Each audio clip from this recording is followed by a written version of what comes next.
Атаархал, шунал, хүсэл бүгд яг эргээр харж чадах юм бол бүгд эерэг зүйл. Хүн болго ингээд те хин нэг ингээд хараад өөрөөсөө илүү бага хүмүүсийг хараад ямар гоё юм бэ? Яаж ингэж амьдэрд юм бэ те? Ёо яаж баяа л хөхт юм бах та, баяа л явах юм бах та гэх те. Тэгж бодож байгаагүй хүн гэж байхгүй бах. Ер нь те баян хүмүүсчээсэн өөрөөс баян хүнийг хараад те ингэж өөрөөс илүү хүмүүсийг харахаар тийм атаархсан мэдрэмж хүн болгон авдаг, хүн болгон мэдэрдэг. За энэ юуг илэрхийлж байна гэхээр та ч гэсэн тэр зүйлийг авахыг хүсэж байна гэсэн мэдрэмж өгдөг. Их хүмүүстэй за би тэр зүйлийг авч чадахгүй болохоор те би тэр хүнийг тэр зүйлтэй байгаад энэ жоохон муу мэдрэмж өгмөр байна гэд муулдаг ч юм уу те. Коммент хэсэг дээр муухай юм үлдээдэг ч юм уу. Тиймэрхүү сөрөг байдлаар жоохон атаархалтай юм шунал хүслийг буруугаар ашигладаг хүмүүс маш олон байдаг. Харин атаархал чи яг юуг илэрхийлээд байгаа юм бэ гэхлээр та тэр зүйлийг ч гэсэн авахыг хүсэж байна. Харин бас танд тэр зүйлийг авахд чинь их хэрэгтэй бүх тэр материалууд, бүх тийм нөхцөл байдлууд хангалттай байгаа. Та 100% тэр зүйлийг авч чадна гэдгийг чинь илэрхийлж байгаа юм. Хүн өөртөө байгаа зүйлийг тийм бусдад байгааг хараад атаархдаг үгүй ээ. Харин бид нар өөртөө байхгүй зүйлийг бусдаас хараад атаархаад авмаар санагдаад тийм шунал хүсэл төрдөг. Тиймээс бид нартэй надад байхгүй, надаа юм байхгүй, ямар гоё юм бэ, бла бла бла гэж атаархаж суугахын оронд тэр зүйлийг өөрийн болгохын төлөө хөдөлмөрлөж хичээж үйлдэл авч эхлэх нь хамгийн чухал. Атаархаад ингээ муулаад ямар гоё юм бэ, ингээд гоё юм аа гэд ингээд гордоо суугахын оронд босоод хөдлөөд би ч гэсэн тэрийг өөрийн болгомоор байна, би ч гэсэн тэрийг амаар байна гэсэн шунал хүсэлтэд хөтлөгдөөд өсөж хөгжих нь хамгийн чухал. Энэ бол алхими. Алхими гэж үгсэг болохоор дотор байгаа өөрийнхөө энергийг өөрчлөх явдал юм. Энерги устдаггүй, энерги болдгоо, энерги шинээр үүсдэггүй, энерги зөвхөн өөр зүйлд ингэж хувирж байдаг. Муухай энерги, сайн энерги болдог, сайн энерги муухай энергич бас болдог. Тиймээс яг өөртөөгөө энэ шунал хүсэлтэй юу байдیں۔ Тэр мэдрэмжүүдийг бүтээлч байдал болгож гой санаанууд бүтээж ажил хэрэг болгож өөрийгөө хөгжүүлэх тийм зүйл рүү шилжүүлэх нь хамгийн чухал, хамгийн дэвт зам, хамгийн тийм өөрийгөө хөдөлгөх, өөрийгөө босгох тийм мотивашн өгж байгаа зүйлүүд гэж би бүр ойлгодог. Тиймээс та дараагийн удаа хүнийг атаархаад ингээ муулах биш. Харин та тэр зүйлийг авахын төлөө хөдөлмөрлөд үзүүл яасан бэ?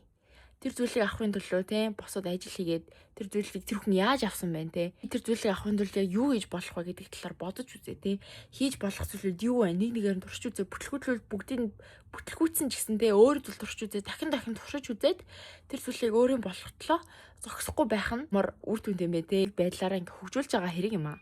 За тэгээ үүнээс шалтгаалаад бид нар бас ийм боддог За тэр хүмүүс чинь баян турсан баян аав ээжтэй баян бла бла бла нөхцөл нь бүрдээгүй яасан тийм амир ингээ шалтгаан тоочдөг. Гэхдээ яг үндэ ингээ хараад үзвэл саятан болсон хүмүүсүүд дундаас өөрийн хүчээр саятан болсон хүмүүс хамаагүй илүү байдаг. Өв залгамжилж саятан болсон сайхан амьдарч байгаа хүмүүс мэдээ зөндөө бас байгаа л та. Тэгтээ бас бид нар шиг ингээ юу ч байсан хүмүүс амар баян болоод сайхан амьдарч байгаа бүх эргэн тойрны хүмүүс тусалж байгаа, хайртай хүмүүстэй тусалж байгаа хүмүүс бүр хар мянган саяараа байгаа энэ дэлхий дээр.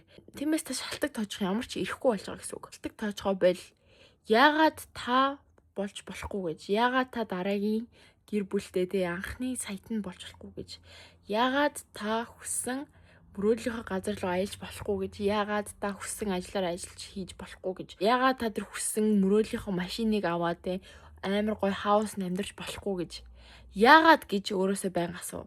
Яагаад би биш юм бэ? Яагаад би болохгүй гэж. Бусад хүмүүс болоолах чинь бусад хүмүүс яг надад адилхан хүмүүс аз жаргалтай амьдраад гэр бүлээрээ гой гадагшаа аялаад амар гой сайхан амьдраад ах чинь би яг юугаараа дутсан. Би ч гэсэн адилхан тарихтай, би ч гэсэн адилхан хүн, би ч гэсэн хийж чадана, би ч гэсэн юугаараа дутсан. Яг хийгээд үзье, оролдоод үзье. Би тэр газар хүртлээ хинтээ зогсохгүй гэд шийдвэр гаргаад алхан багаар хийж эхэлснээр та заавал тэр хүрхийг хүссэн газараа хүрж авахыг хүссэн бүхнээ өөрийн болгож чадах болно. Бид нар ингээд амар эдийн шун ингээд том юм хүсэж байгаа юм ярьж байгаа хүмүүс харахаар ямар шуналтай юм бэ нэг эмэгтэй хүнийг ч югдэг гэлээ нэг мөнгөнд амар дуртай эмэгтэй хүнийг За тэр мэр ингээд за тийм юм хүмүүс ингээ харахаар наад охин ч угаасаа тийм бла бла наад охин ч юм мөнгөн туртай мөнгөний шуналтай мөнгөтэй хүний араас гүдэг мүдэг тийм бла бла яагаад тэгэж болохгүй гэж хүмүүс сайхан амьдрахыг хүсэж байна. 50 амьдрахыг хүсэж мөнгө санаа зовхгүй амьдрмаар нь штэ. Багтаа тий бид нар ингээд өнөөг нийгэмд ямар байна тий. Яагаад бид нар ингээд сайн сайхан амьдрахыг хүсэж тах чинь яагаад ингээд болохгүй гэдэг. Тэр хүн ингээд өөрийнхөө ингээд амьдраад тий сайн мөнгөтэй хүнтэй уулзраад ингээд сайхан амьдарч ивэл тэр л хэдтэй. Яагаад та тэрийг тэр хүмүүсийг хараад тий тэрэнд нь уурлаад өөрийгөө ингээд уцаарлуулад өөртөө ингээд муухай мэдрэмж аваад байгаа юм бэ.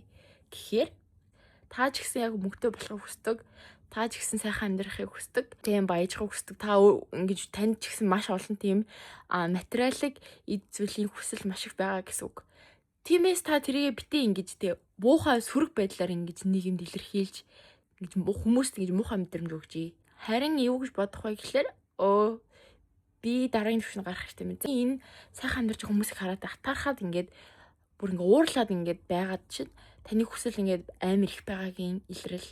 Би яаж те мөнгөтэй болох вэ? Би яаж сайхан амьдрах вэ? Би яаж сайхан би яаж ингэж мөнгө санаа зовхгүй болцоод ингээд гоё те гэр бүл зохиогоод найз охин найз залуутай ингээд гоё санаа зовлтгүй аз жаргалтай амьдрах вэ гэдэг талаараа бодоод үйлдэл аваад хөдөлмөрлөж эхлэх хэрэгтэй. Ягаад та биш гэж те ягаад тэр хүмүүс ингээд сайхан амьдрах чинь ягаад та сайхан амьдрч болохгүй мэ гэж өдөр болго өөрөөсөө асуу. За тэгээд яагаад та мөнгө олох ёстой? Яагаад та тэр зүйлүүдэд хүртэх ёстой гэдэг яагаад гэдэг асуултын хариулт бол маш чухал. Нийгэмд биднэрт мөнгөтэй тийм баян хүмүүс юу гэж ойлгуулсан бэ гэхээр наа чи ингээд мөнгө ууж идэж явдаг хүмүүс тийм баян байдаг. Тиймээс би баян байж харагдаж болохгүй ч гэдэг юм уу те. Бид нар бүр ингээд мөнгөтэй байсан гэсэн жоохон мөнгөгүй харагдах хэрэгтэй юм уу? Жоохон мөнгөгүй жоохон өртөө байгаа хүмүүст хэлэх хэрэгтэй ч гэдэг юм уу? Тийм сэтгхүү ингээд нийгэмд амар их яваад байгаа юм шиг харагдсан. Цаанаас бидэрт ингээд суулгасан байдлаар баян хүмүүстэй одоо юм муу хүмүүс байдаг бусдын мөнгийг ууж иддэг тийм хүмүүс байдаг гэж биднэрт ойлгуулсан байдаг. Тийм байдлыг нийгэмд ойлгуулснаар хэн ялах вэ гэхэлэр дээд байгаа хүмүүс чинь баяжаад сайхан амьдраад явна. Харин доор байгаа хүмүүс тийм бодолтой байгаа юм чинь яг тэр бодлоороо явсаар гаад үхэн гэсэн үг. Тиймээс бүгдээрээ жоохон ухаантай байж те.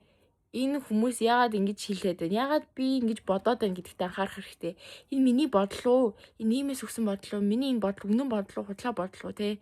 Гэдэгтээ маш их анхаарах хэрэгтэй. Тэгээд хамгийн чухал зүйл нь яагаад өнөөдрөөс биш гэж? Яагаад яг одоо биш гэж?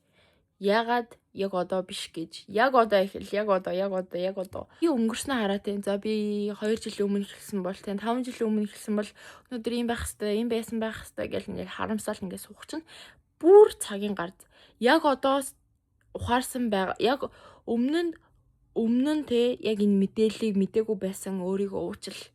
Өмнө нь те шал өөр юм хийгээд явж исэн те 6 цэнгэл хөө явж исэн ч байсан өөрийгөө уучил. Та тэр үед шал өөр хүн байсан. Та яг одоо шал өөр хүн. Хүн болгон өдөр болгон өөрчлөгдөж яадаг. Хүн болгон 7 хоногийн дотор те 7 хоног сарын дараа ингээд хүн гэлтгүй бүх зүйл байнга өөрчлөгдөж байдаг. Түүний хүлээн зөвшөөр. Тэгээд өнгөрсөн дэх өөрийгөө уучил. Өнгөрсөнтэй за би эхлэегүй юм чинь одоо өнгөрсөн. За би тэр үед гадагшаа яваагүй юм чи одоо өнгөрсөн ч гэдэг юм уу те. Бүх тэр өөрийгөө үзий ядсан, өөрийгөө үгүйсгсэн. За би арай хоцорсон гэсэн тийм хуучин бодлуудаа бүгдийг хай өөрийгөө уучил. Би тэр үед тийм сонголт хийсэн. Гэтэ би өнөөдрөөс өөрчлөгдөж болно гэж өөртөө хэл. Би өнгөрсөн дэх би биш. Би яг өнөөдрөөс өөрийгөө шинээр бүтээж чадна. Би цоо шинэ хүн. Би өөрийнхөө хүссэн амьдралыг бүтээхийн төлөө тэ шал өөр болж чадна. Надад хангалттай хүч байгаа. Би хангалттай үнцэнтэй. Би бүгдийг хийж чадна. Би хамгийн хүчтэй гэж өөртөө өдөр болгон хэл. Өнгөрсөн дэх өөрийгөө бити буруутга. Тэр үед бодчихсон таны бодол яг одоо таны тархинд байгаа гэдэгт би эргэлзэж байна. Тиймээс тэр үед хийжсэн алдаа, тэр үед гаргасан хэлсэн үгс, тэр үед хийжсэн тэгээ бүх харамсал гэмшлүүдээ одоо хай. Яг одоо хай. Танд ирээдүйдээ маш олон хугацаанд таны амьдрал өөрчлөгдөд ердөө 6 сар байх хангалттай, бүр 1 сар байх хангалттай 30 цагийн дотор та тархин доторхын бодлоо 100% ингэж өөрчлөөд үйлдэл аваад эхлэх нь бол 6 сарын дараа таны амьдрал оронгоор өөрчлөгдөх болон бүр шал өөр харагдах болно. Тиймээс яг одоо их л өнгөрсөн дэх өөрийгөө уучил. Яг одоо их л. Тэгээ бүгд амжилт хүсье. Дараагийн бичлэгээр уулзтлаа. Түр баяртай.